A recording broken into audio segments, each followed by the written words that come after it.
Se eu perguntasse a você, para você, na sua cabeça aí, não precisa falar em voz alta, faça uma lista aí de 5 falsos profetas que você conhece. Eu sei que a maioria de vocês vai ter dificuldade em fazer isso.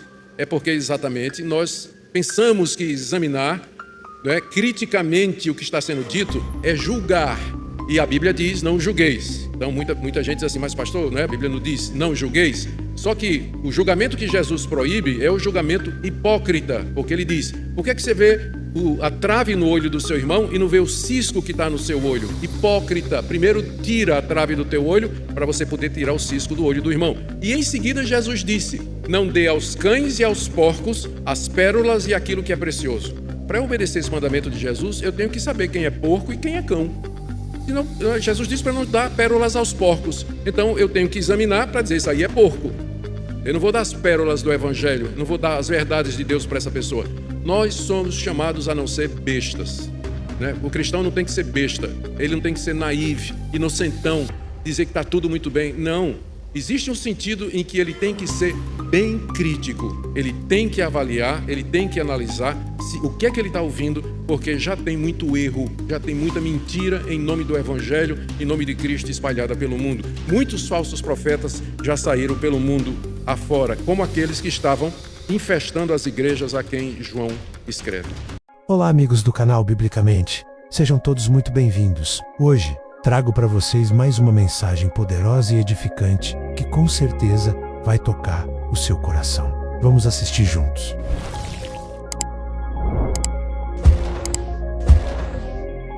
Amém? Vamos lá, primeira carta de João, capítulo 4, de 1 a 20. Vamos ler todo o texto. Amados, não deis crédito a qualquer espírito. Antes provai os espíritos se procedem de Deus, porque muitos falsos profetas têm saído pelo mundo afora. Nisto reconheceis o Espírito de Deus, é o chibolete que João coloca aqui. Nisso reconheceis o Espírito de Deus. Todo espírito que confessa que Jesus Cristo veio em carne, esse é de Deus. Todo espírito que não confessa a Jesus não procede de Deus, pelo contrário, este é o espírito do anticristo, a respeito do qual tendes ouvido que vem e presentemente já está no mundo. Filhinhos, vós sois de Deus e tendes vencido os falsos profetas, porque maior é aquele que está em vós do que aquele que está no mundo. Eles procedem do mundo, por essa razão falam da parte do mundo e o mundo os ouve. Nós somos de Deus. Aquele que conhece a Deus nos ouve. Aquele que não é da parte de Deus não nos ouve. E nisto reconhecemos o espírito da verdade e o espírito do erro. Amados, amemo-nos uns aos outros, porque o amor procede de Deus, e todo aquele que ama é nascido de Deus e conhece a Deus. Aquele que não ama não conhece a Deus, pois Deus é amor. Nisso se manifestou o amor de Deus em nós, em haver Deus enviado o seu Filho unigênito ao mundo para vivermos por meio dele. Nisto consiste o amor, não em que nós tenhamos amado a Deus, mas em que ele nos amou e enviou o seu Filho como propiciação, pagamento pelos nossos pecados.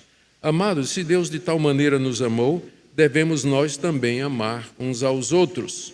Ninguém jamais viu a Deus. Se amarmos uns aos outros, Deus permanece em nós e o seu amor é em nós aperfeiçoado.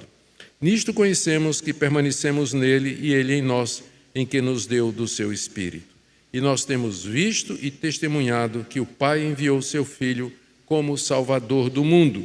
Aquele que confessar que Jesus é o Filho de Deus, Deus permanece nele e ele em Deus. Mais um chibolete, né? Veja que João coloca vários testes à medida que ele vai escrevendo. Aquele que confessar que Jesus é o Filho de Deus, Deus permanece nele e ele em Deus. E nós conhecemos e cremos no amor que Deus tem por nós. Deus é amor, e aquele que permanece no amor, permanece em Deus e Deus nele. Nisso é em nós aperfeiçoado o amor, para que no dia do juízo mantenhamos confiança, pois segundo ele é, também nós somos nesse mundo. No amor não existe medo, antes o perfeito amor lança fora o medo. Ora, o medo produz tormento, logo aquele que teme não é aperfeiçoado no amor. Nós amamos porque ele nos amou primeiro.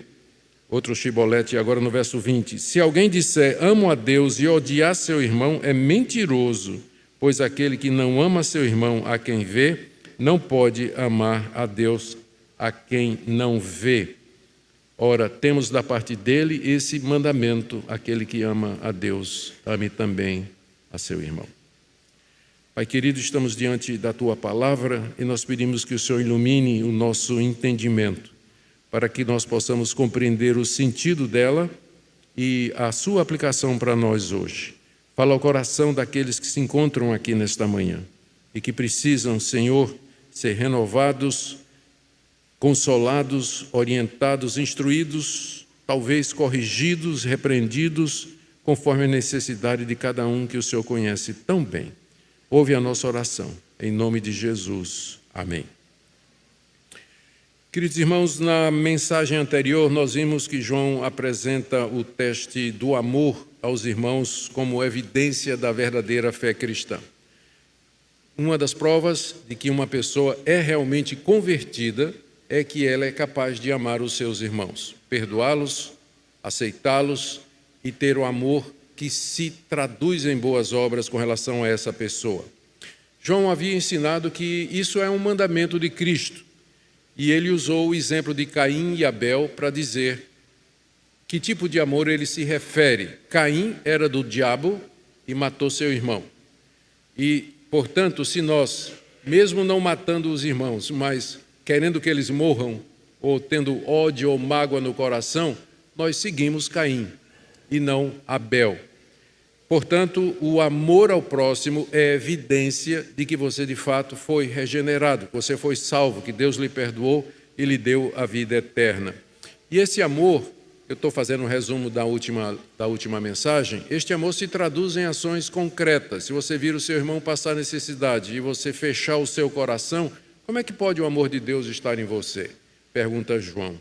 O amor verdadeiro, então, quando nós estamos convencidos de que amamos, com base no amor de Deus, ele nos dá confiança para nós chegarmos diante de Deus e pedirmos o que quisermos. Nós vimos a relação entre amor e oração.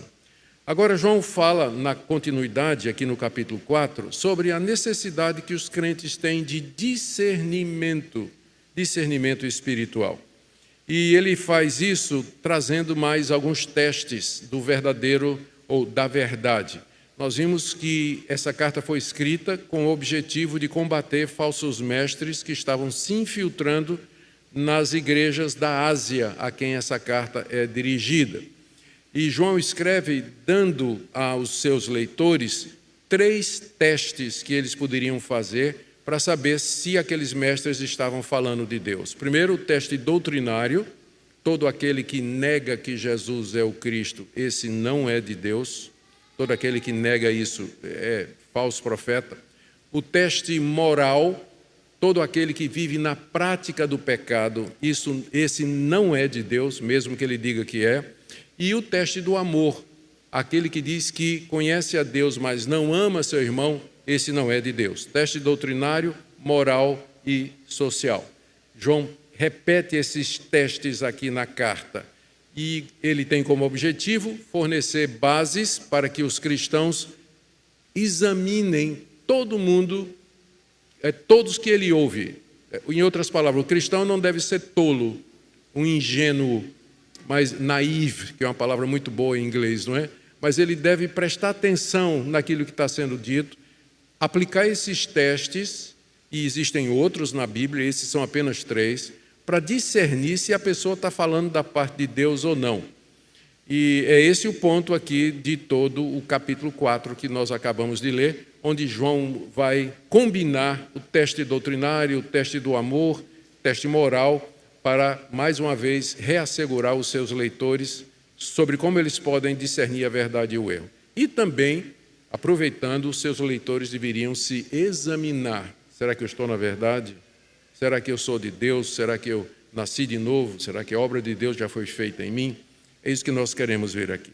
Vamos começar então com a orientação que João nos dá no verso 1, de que é nosso dever examinar os pregadores e os crentes em geral. Amados, não deis crédito a qualquer espírito, antes provai os espíritos se procedem de Deus, porque muitos falsos profetas têm saído pelo mundo afora. Espírito aqui é o princípio que está por detrás de cada pregador. É aquilo que anima, que dá força para aquela pessoa que está falando.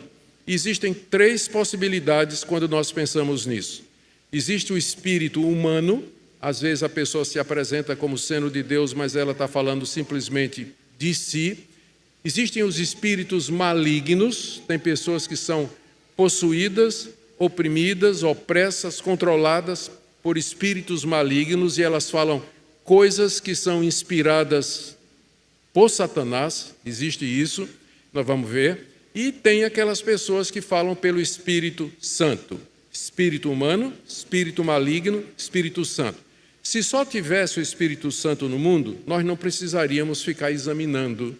Mas como existem essas 3 possibilidades, nós somos chamados a examinar, a não acreditar de cara no que você está ouvindo, mas você examinar se de fato aquela pessoa, qual é o espírito que está por detrás daquela pessoa.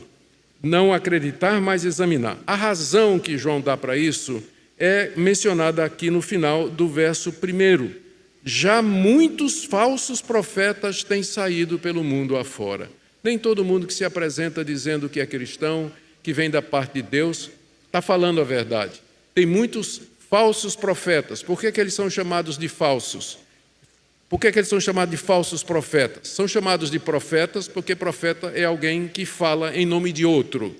Então, eles se apresentam como dizendo, Deus me mandou para dizer a vocês essas coisas. Mas ele é falso, primeiro, porque Deus não mandou, e segundo, o que ele está dizendo é contra aquilo que Deus nos ensina em sua palavra. Então, já tem muitos falsos profetas. Se João disse isso naquela época, 2000 anos atrás, imagine hoje.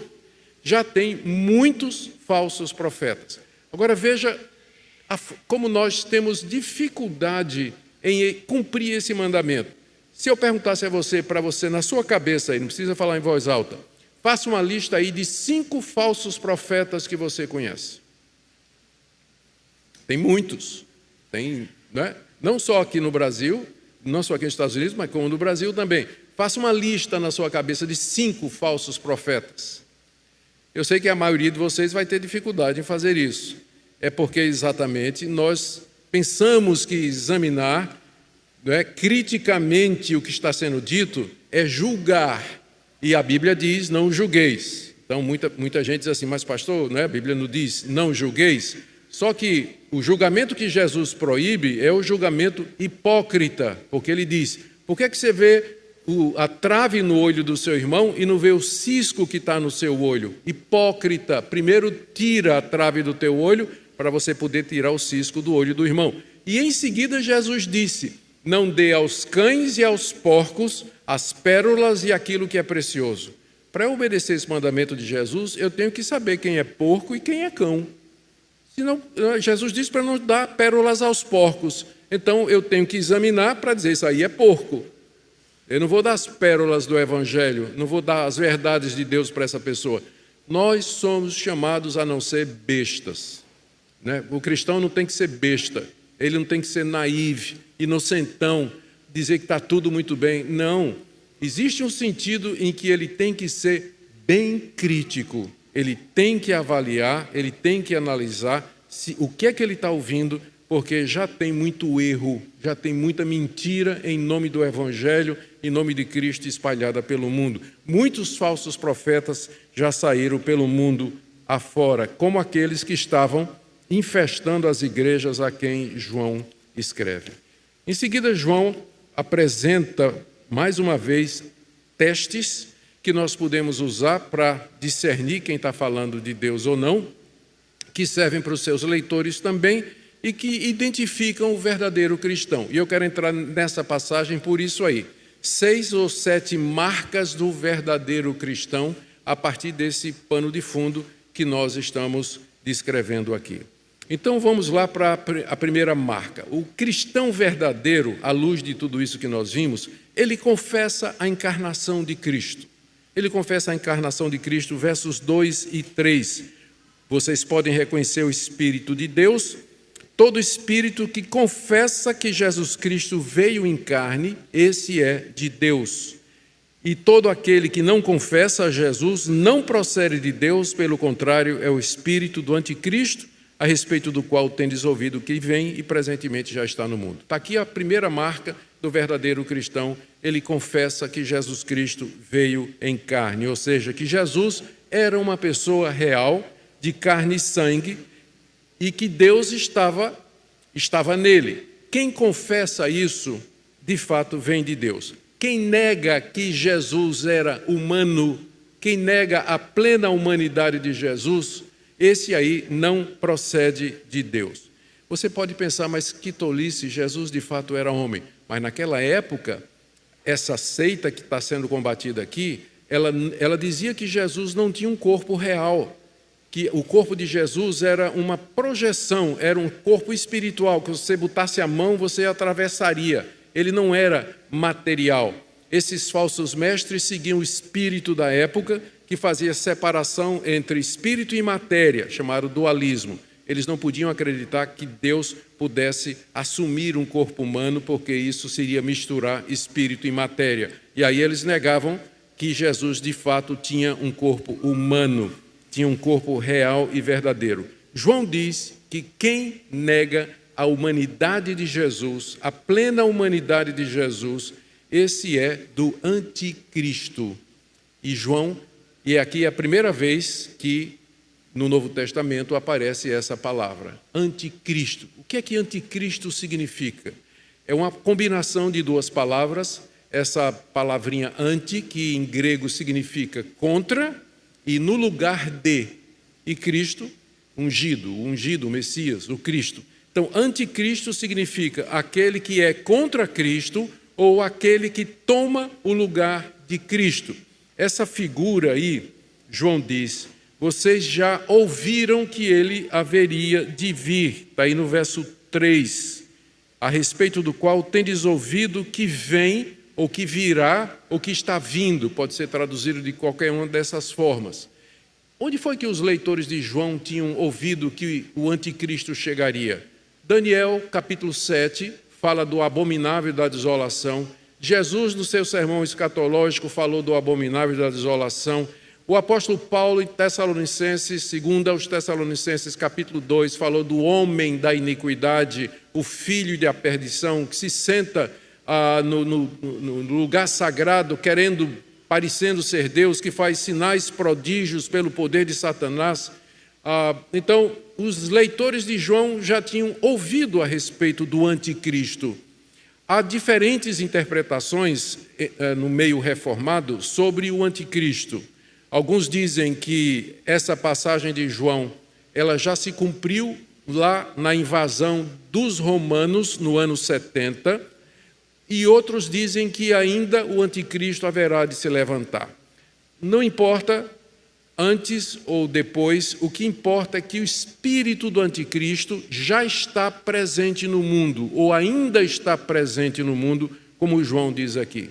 E como esse espírito do anticristo se manifesta? Através de pregadores, através de pastores, através de teólogos, escritores, influencers, blogueiros que vão dizer para você que Jesus Cristo não era verdadeiro homem e que, portanto, ele também não era aquilo que a Bíblia diz que ele é, o Filho de Deus, aquele que veio para ser o nosso Salvador.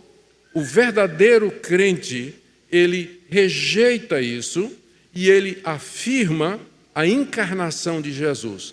Jesus nasceu da Virgem Maria, foi gerado pelo Espírito Santo na Virgem Maria e ele tem uma natureza humana igual à minha. Ele é uma pessoa de carne e osso como você e como eu. Nós vamos ver porque é que isso é importante daqui a pouco. E quem professa isso, de fato, é filho de Deus. Quem nega isso é o anticristo. Ele está possuído ou guiado pelo espírito do anticristo. E esse é o teste que João coloca aqui. Já ele está se manifestando no nosso meio. Segunda marca do verdadeiro cristão, na lista, no texto que nós estamos lendo, é que ele ouve e segue o ensino dos apóstolos.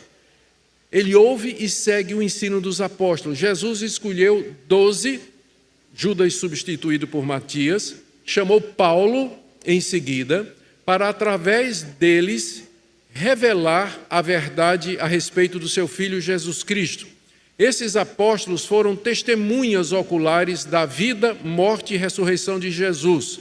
E eles nos deram esse testemunho por escrito. O Novo Testamento é o legado dos apóstolos, é o testemunho deles por escrito.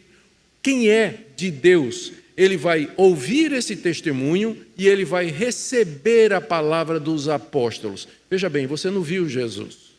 Como é que você sabe a respeito de Jesus? Você sabe a respeito de Jesus com base no testemunho dos 12 e de Paulo, que escreveram o Novo Testamento e falaram tudo aquilo que a gente pode saber a respeito de Jesus.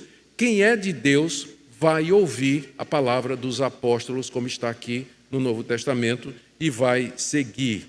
E nós já vimos aqui, não é, que os falsos mestres, eles ensinavam que Jesus não era feito de carne, que uma vida em pecado não faz diferença e que necessidades físicas das pessoas também são irrelevantes, e eles até reivindicavam ter um conhecimento secreto que somente eles tinham e que podia salvar.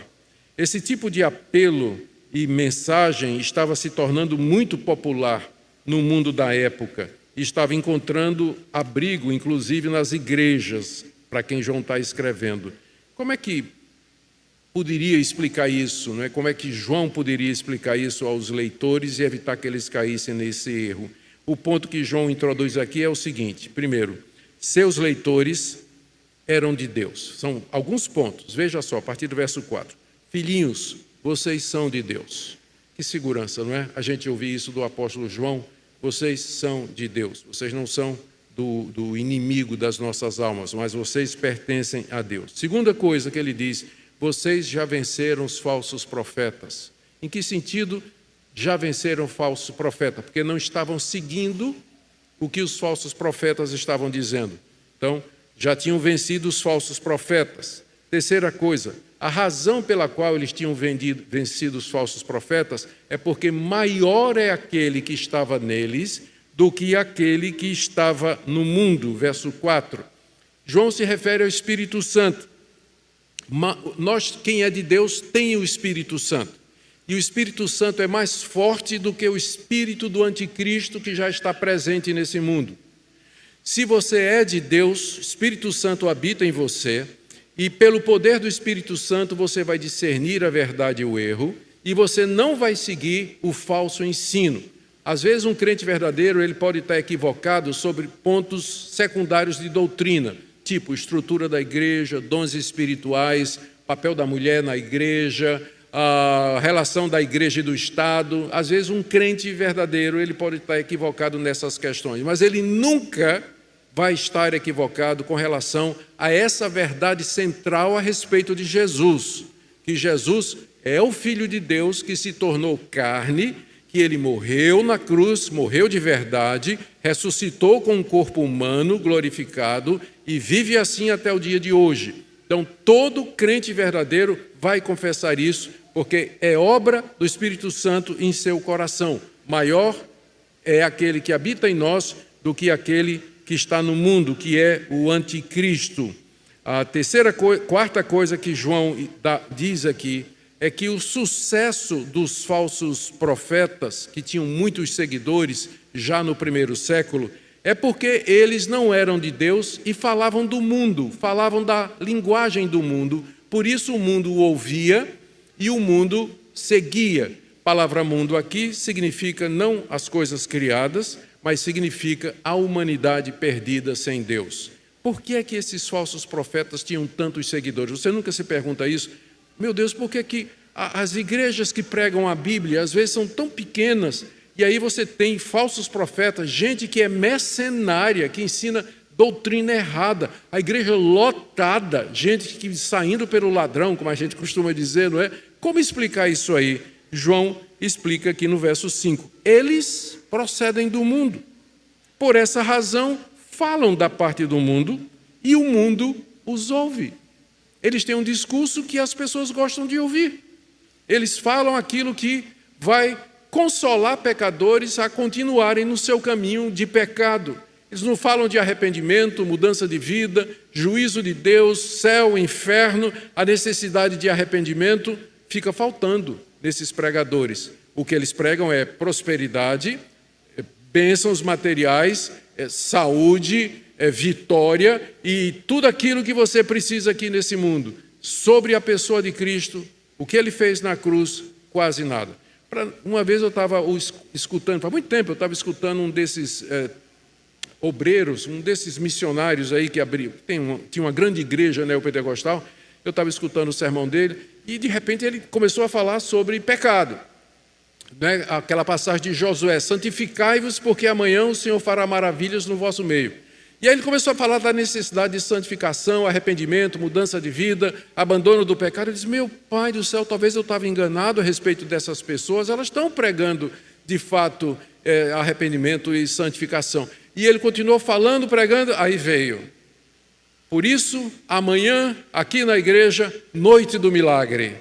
Venha para ser abençoado, Deus vai derramar milagres e bênçãos sobre você e tal, né? Aí, quando você coloca essas duas coisas juntas, adivinha qual que sai perdendo? Verdade bíblica. O que sai ganhando é aquilo que agrada, é aquilo que as pessoas desejam, a razão pela qual elas lotam essas igrejas, porque os falsos profetas são do mundo, falam das coisas que agradam o mundo, por isso o mundo ouve. Mas já o cristão, e essa é a marca dele que nós estamos vendo aqui, a segunda marca, verso 6. Ele ouve os apóstolos. Olha o que é que João diz aqui: nós somos de Deus.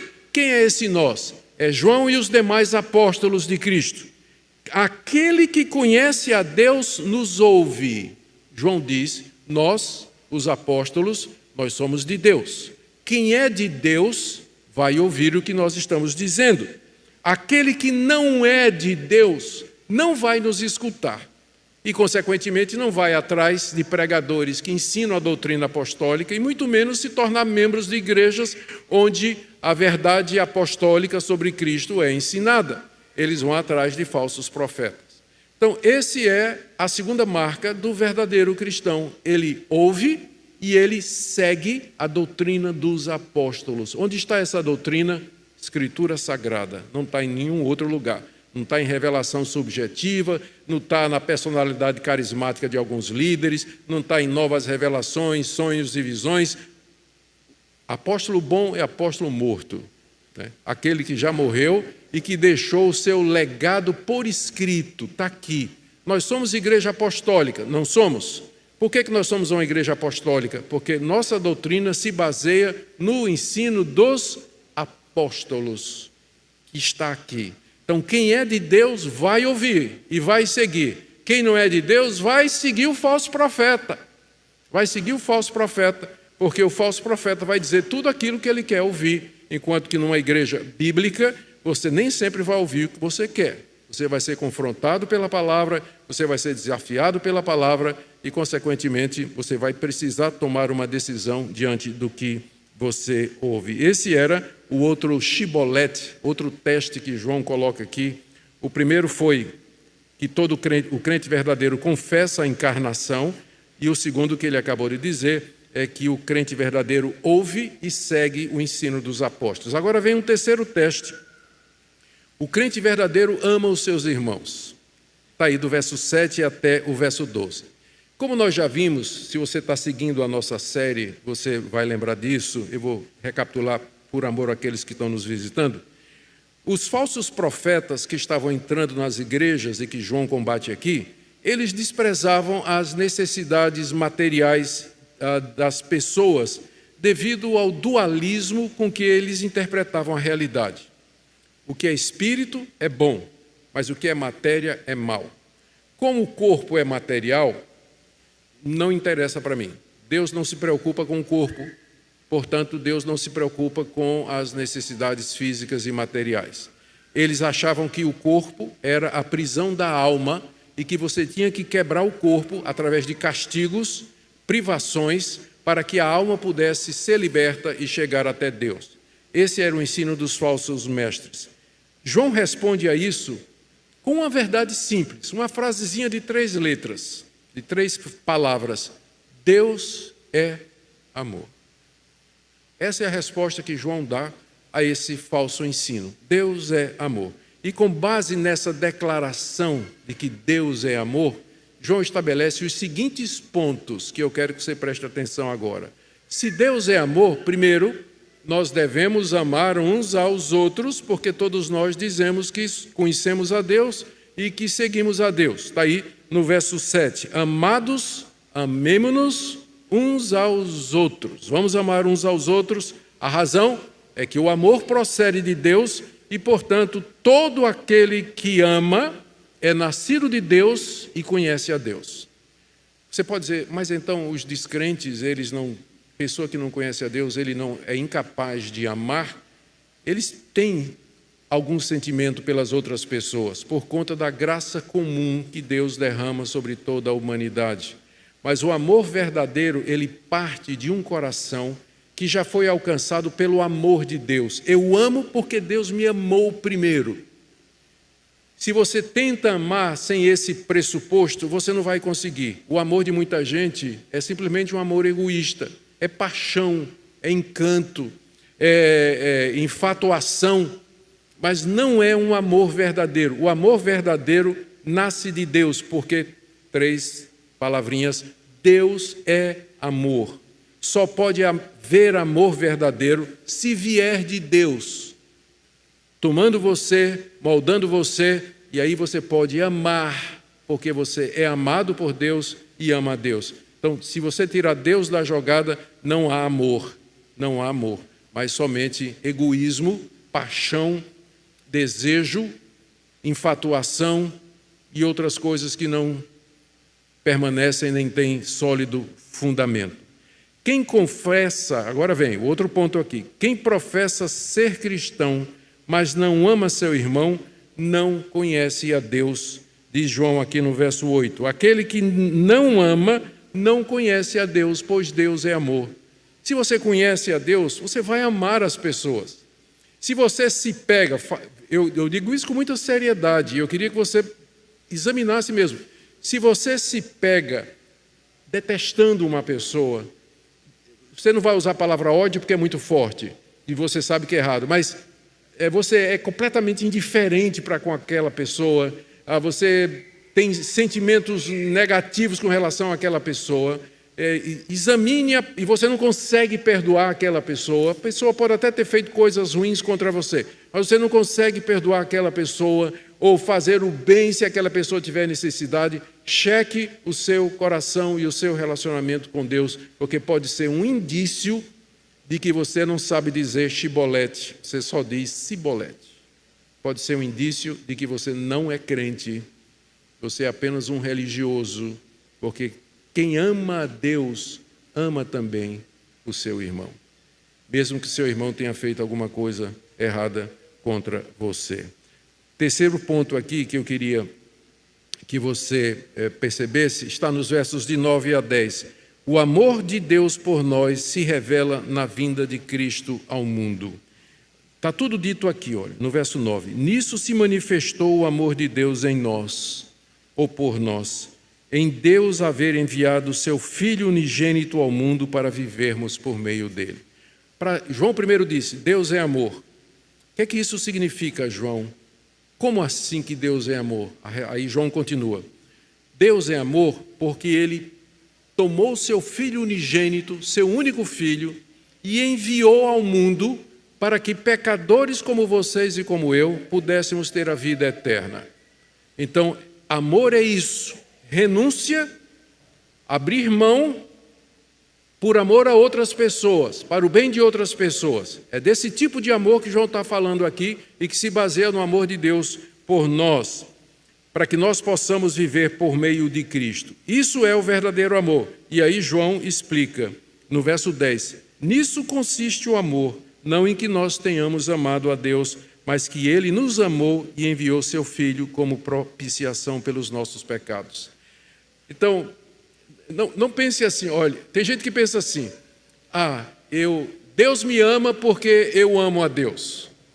Tem gente que pensa assim, não é? Geralmente é o pessoal que acha que no ser humano existe capacidade suficiente para amar, por si só.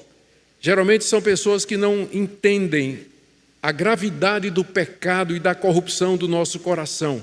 Nós não temos como amar a Deus por nós mesmos. Nosso coração, por natureza, é inimigo de Deus. Nós não queremos Deus. Eu quero ser o dono da minha vida. Eu não quero seguir regras e normas que Deus determina. Eu não quero ser um moralista. Eu não quero ser religioso. Eu não quero nada disso. Eu quero mandar na minha vida, fazer o que eu gosto, desfrutar do jeito que eu quero a minha vida. Nosso coração é inimigo de Deus.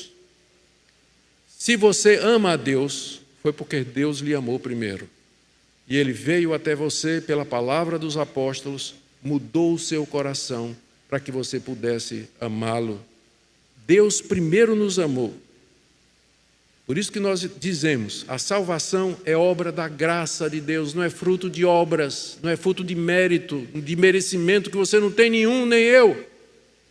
Mas é Deus vindo, amando o pecador, mudando o coração dele e habilitando-o a crer em Deus. Nós o amamos porque ele amou primeiro. E em que consistiu esse amor dele? Mandar o seu filho, como diz o verso 10, como propiciação pelos nossos pecados, como pagamento pelos nossos pecados. Você é um pecador, como eu sou. Somos culpados diante de Deus e merecemos a morte e o juízo da parte de Deus. Em vez de fazer isso, Deus, em amor, mandou o seu Filho levar sobre si e beber até a última gota o cálice da ira de Deus em nosso lugar. Ele é o nosso representante. Por isso que João diz, por isso que é importante que você saiba e creia que Jesus era verdadeiro homem, porque para que ele pudesse pagar pelo meu pecado, ele tinha que ser meu representante. Um anjo não podia morrer naquela cruz. Se um anjo morresse naquela cruz, não me valeria absolutamente nada. Tinha que ser um homem. Por isso que João insiste. Jesus era real, tinha um corpo real, porque de outra maneira ele não podia fazer pagamento pelos nossos pecados. Ele tinha que ser humano porque ele tinha que nos representar. Ele tinha que tomar o nosso lugar. Somente um humano pleno, verdadeiro, podia ocupar o meu lugar naquela cruz. E é assim que ele fez propiciação, pagamento pelos meus pecados. E nisso está o amor de Deus. Nós o amamos porque ele nos amou primeiro. E o amor dele consistiu nisso, que ele mandou seu Filho para pagar os nossos pecados e para que nós vivamos por meio dele. Muito bem. Esse foi o terceiro. E aí ele termina dizendo aqui que o amor de Deus por nós, verso 11, é a base de nós amarmos o nosso irmão. Ele ainda está nesse teste, né, de que o crente verdadeiro ama seu irmão. Verso 11, amados, se Deus de tal maneira nos amou, de tal maneira, amor imenso, também nós devemos amar uns aos outros. Aí veja no verso 12 aqui, eu gosto dessa passagem. O nosso amor pelos irmãos produz dois efeitos. Me siga aqui para você poder entender. O amor aos irmãos produz dois efeitos. O primeiro, torna visível o Deus invisível. Olha o que ele diz. Ninguém jamais viu a Deus. Espera aí, pastor. Mas e Moisés? E os profetas? Isaías capítulo 6. Essas manifestações de Deus. Ninguém jamais viu Deus na sua essência, na sua pureza, na sua natureza. Nós morreríamos imediatamente. O que de Deus se pode ver são manifestações chamadas de teofanias, em que Deus assume alguma forma, como uma sarça ardente, uma coluna de nuvem, uma coluna de fogo. São representações de Deus. O próprio Deus, quando veio a esse mundo, ele tomou uma forma humana. Nós vemos a Deus na face de Cristo. Nós não podemos ver a Deus diretamente, o ser de Deus, porque nós seríamos fulminados imediatamente. Ninguém jamais viu a Deus, mas quando você ama, Deus se torna visível em você. É isso que João está dizendo aqui. Amados, ninguém jamais viu a Deus. Se amarmos uns aos outros, Deus permanece em nós. As pessoas veem a Deus em você. Elas vão ver o seu amor pelos irmãos, a sua entrega, a sua renúncia, seu cuidado pelas pessoas e vão dizer, é isso que Deus é. Eu agora sei quem é Deus, agora entendo quem é Deus. eu vejo Deus em você. Quando nós amamos uns aos outros, o Deus invisível se torna visível. Nós vemos a Deus através dos irmãos quando eles amam, quando eles fazem como Deus fez, renunciam a si próprios por amor e cuidado pelos outros. Vamos agora para o quarto, estamos chegando, viu, irmãos? Quarta marca do verdadeiro cristão está aí, do verso 13 a 16, é que pelo Espírito ele confessa a verdade a respeito de Jesus. O Espírito Santo habita em nós, ele testifica em nós a respeito de Cristo, e a partir disso João faz alguns pontos. Primeiro, nós sabemos que somos de Deus, mais um chibolete, não é? Pela presença do Espírito Santo em nós, veja aí o verso 13. Nisto conhecemos que permanecemos em Deus e Deus em nós, que Ele nos deu o seu Espírito Santo. Todo crente verdadeiro tem o Espírito Santo. Uma pergunta que eu recebi recentemente e respondi lá no meu Instagram foi essa: por que vocês não procuram a segunda bênção, que é o batismo com o Espírito Santo? Minha resposta foi que todo crente, ele já tem o Espírito Santo, porque sem o Espírito Santo nem crente ele poderia ser. Você pode buscar o enchimento do Espírito, mas você já foi batizado com o Espírito Santo quando você se converteu. Se nós sabemos que Deus está conosco porque Ele nos deu do seu Espírito Santo. E como é que eu sei que o Espírito Santo está em nós? Ele diz aqui no verso seguinte, no verso 14, nós temos visto e testemunhamos que o Pai enviou seu Filho como Salvador do mundo. Falando como apóstolo, João diz, nós vimos e damos testemunho de que Jesus Cristo é o Filho de Deus. Pelo Espírito Santo, você crê nisso. Você sabe que você tem o Espírito Santo, porque essa doutrina é boa, é agradável aos seus olhos. Se você está ouvindo eu dizer aqui que Jesus é o Filho de Deus, que Ele encarnou, que Ele morreu, ressuscitou com um corpo real e que Ele é o único caminho, isso é música para os seus ouvidos, isso é uma prova que você é de Deus. Porque é o Espírito Santo que faz isso.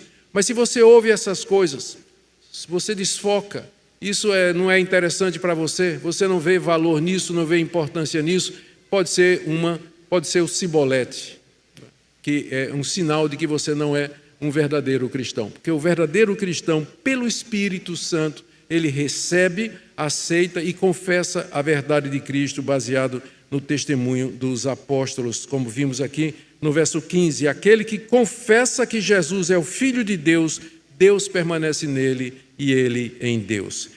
Deus é amor, continua João. Isso significa duas coisas, verso 16. Nós cremos e conhecemos no amor que Deus tem por nós. Deus é amor, e aquele que permanece no amor, permanece em Deus e Deus em nós. Nós cremos no amor que Deus nos tem, e o fato de crermos nisso é uma prova de que nós estamos em Deus. Queridos, não existe talvez um teste mais severo do que esse, que é o teste do amor.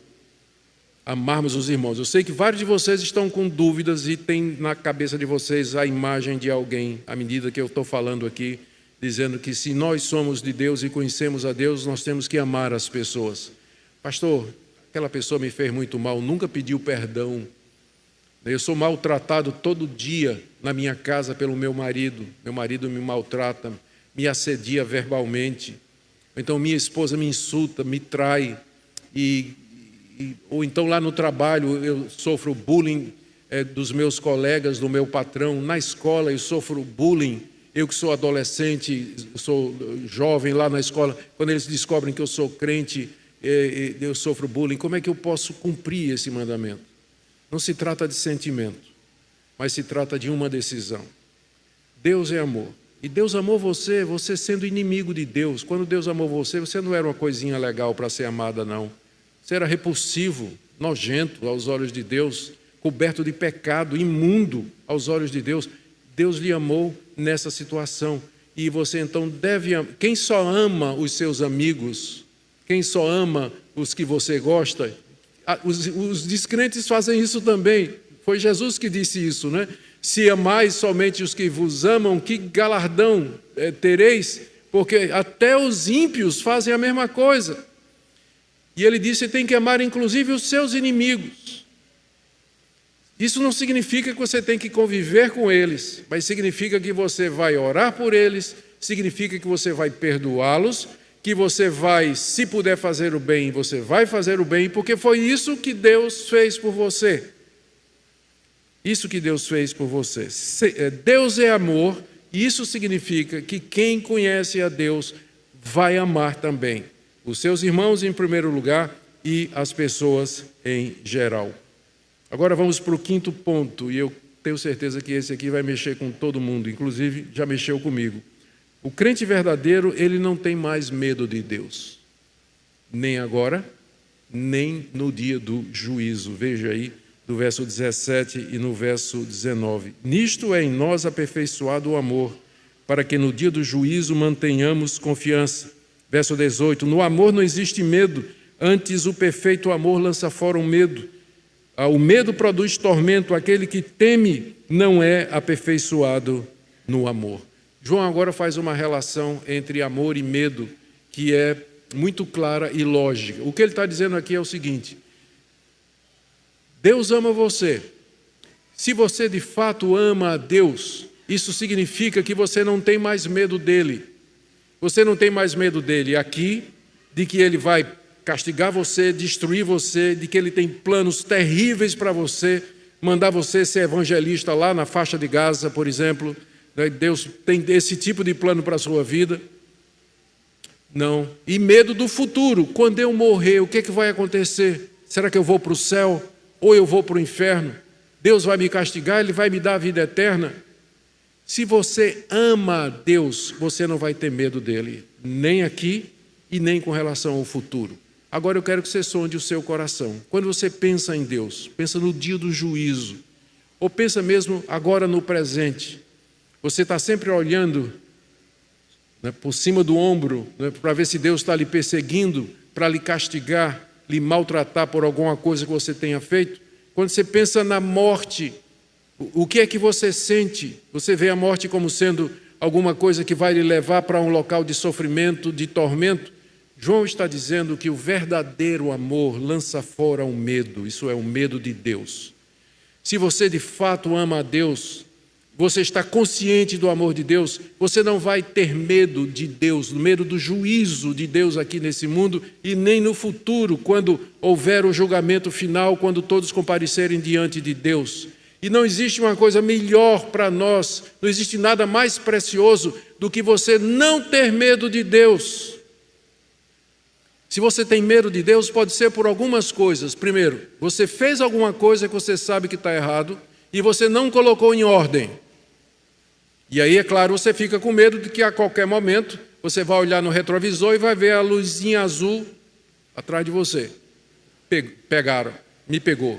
Não é? Você fica olhando no retrovisor, o tempo todo, olhando no retrovisor.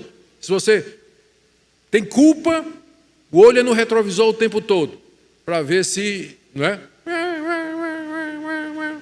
Fica com medo disso. Então, se você tem medo, examine a sua vida.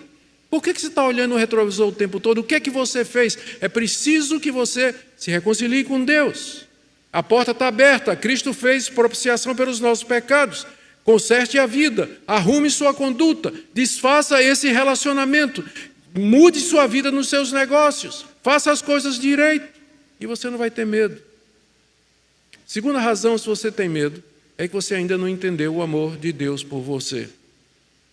Deus lhe perdoa completamente, já não há mais condenação para aqueles que estão em Cristo Jesus. Se você é de Deus, seus pecados foram pagos, seus pecados foram todos quitados, não tem mais absolutamente nada na sua conta negativa, saldo negativo diante de Deus, porque tudo foi saldado completamente. O verdadeiro amor lança fora o medo. Ele diz aqui que o medo produz tormento.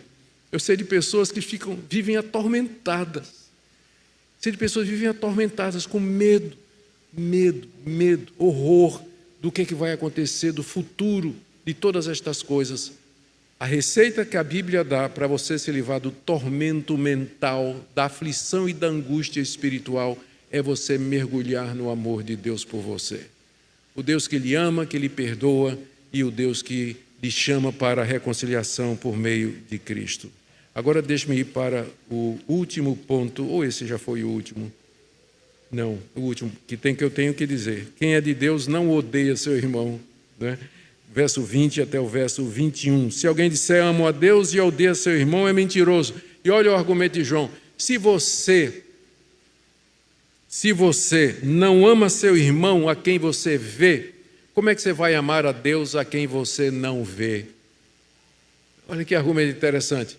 Você vê seu irmão e você não consegue amá-lo. Ora, se você não consegue amar uma pessoa que você vê e que você pode fazer o bem, se reconciliar, como é que você vai amar Deus a quem você não vê? Então alguma coisa está errada aí. Se você ama o Deus que você não vê, mas que você sabe que é real, você vai amar seu irmão a quem você vê. O que é que significa no contexto todo, partindo para a conclusão, o que é que significa no contexto todo esse amor aos irmãos? Não é simplesmente cantar que você ama seu irmão na igreja, não é declarar isso, de que você é crente e ama seu irmão, mas como Deus nos ama de maneira concreta, fazer a mesma coisa. Pode significar meter a mão no bolso e ajudar seu irmão financeiramente, pode significar ser amparo e apoio psicológico, espiritual para ele em momentos de aflição, pode ser ir visitá-lo lá no hospital, pode ser reconciliar-se com ele e você brigou, bloqueou ele lá no Instagram, bloqueou lá no Zap, né? Não quer saber de conversa, desbloqueia, procura aproximação se for possível. Paulo diz, o quanto estiver em vós, tende paz com todos os homens. Às vezes não está em nós, depende do outro, mas na sua parte, você fez tudo o que era possível para a reconciliação, para viver em paz com seus familiares, seu marido, sua esposa, seus filhos, seus pais, seus chefes, seus colegas de trabalho, seus colegas da faculdade, na escola. É isso que é amar. Amar de verdade, não de boca, mas de palavras e atos. Essa é a marca do verdadeiro crente. Ele não odeia a seu irmão. Termino com algumas aplicações. Em primeiro lugar, para vocês que estão aqui nessa manhã e que durante todo o sermão aquela pessoa não saiu da sua cabeça. Espero que você saia daqui hoje com o propósito de se reconciliar, de resolver o que pode ser resolvido com essa pessoa que não saiu da sua mente durante todo o sermão, que você se lembrou toda vez que eu toquei na questão do amor e na questão da mágoa. Segunda coisa, para muitos de vocês aqui não leem a Bíblia regularmente, não leem, passam a semana toda e não leem a Bíblia. Vocês notaram que tudo que nós sabemos sobre Cristo, toda a força que nós precisamos, vem do testemunho dos apóstolos. E você não vai receber isso direto, num download divino, direto de Deus para a sua cabeça. Você tem que ler a palavra de Deus, você tem que buscar a palavra de Deus, ler a Bíblia todo dia. Todo dia ler o testemunho dos apóstolos, porque é dessa maneira que você vai se fortalecer na fé e evitar ser levado pelo falso profeta. Tem muita gente que sai da verdade e vai seguir o falso profeta simplesmente porque não conhece a palavra de Deus. Tem gente aqui talvez que veio de igreja onde aprendeu a vida toda que doutrina não importa, a letra mata e o espírito vivifica. Não. O Espírito Santo, através da letra, vivifica. As duas coisas são importantes, vida espiritual, doutrina. Veja a importância da doutrina aqui, particularmente a respeito da pessoa de Cristo Jesus. Também pode ter gente aqui com medo de Deus. E eu queria, nessa manhã, convidar você a refletir no fato de que o amor de Deus consiste em pegar pecadores como você e eu, reconciliar-se com eles, justificá-los com base na justiça de Cristo, recebê-los como filhos e tratá-los como tal. Você pode desfrutar da paz com Deus, do amor e da alegria de ter um relacionamento com Deus. E, finalmente, para todos aqueles que estão aqui e que acham que o crente não deveria ser crítico, eu espero que essa palavra nessa manhã mude a sua opinião. É crítico no bom sentido, né? Avaliar, crítica talvez não seja uma boa palavra, mas você deve avaliar para discernir a verdade do erro. Você precisa fazer isso, não seja naive, não seja ingênuo, não seja besta, não seja tolo. Nem todo mundo que diz que é de Deus é de Deus. E é por isso que a Bíblia nos dá todos esses testes. Que Deus nos abençoe, que nós sejamos um povo que cresce, um povo que busca a Deus, que o ama e quer fazer a vontade dEle. Amém, queridos? Vamos ficar em pé, nós vamos orar. Depois nós teremos mais um cântico pela nossa equipe e nós terminaremos o culto de gratidão e louvor ao nosso Deus. Nosso Deus, aplica essa palavra ao nosso coração. Te agradecemos pelo testemunho dos apóstolos. Nós pedimos a Deus que o Senhor sonde profundamente o coração de todos que estão aqui. Tu sabes, ó Deus, que a nossa vida como imigrante, às vezes, a busca da segurança financeira, legal, física e da prosperidade pode se tornar objetos ou obstáculos no nosso caminho. Mas nos ajuda a colocar as coisas no seu devido lugar e conhecer o Teu amor acima de tudo, buscar o Teu reino em primeiro lugar e todas as demais coisas serão acrescentadas. Abençoa, Senhor, esse povo querido que aqui se encontra nessa manhã. Em nome de Jesus. Amém.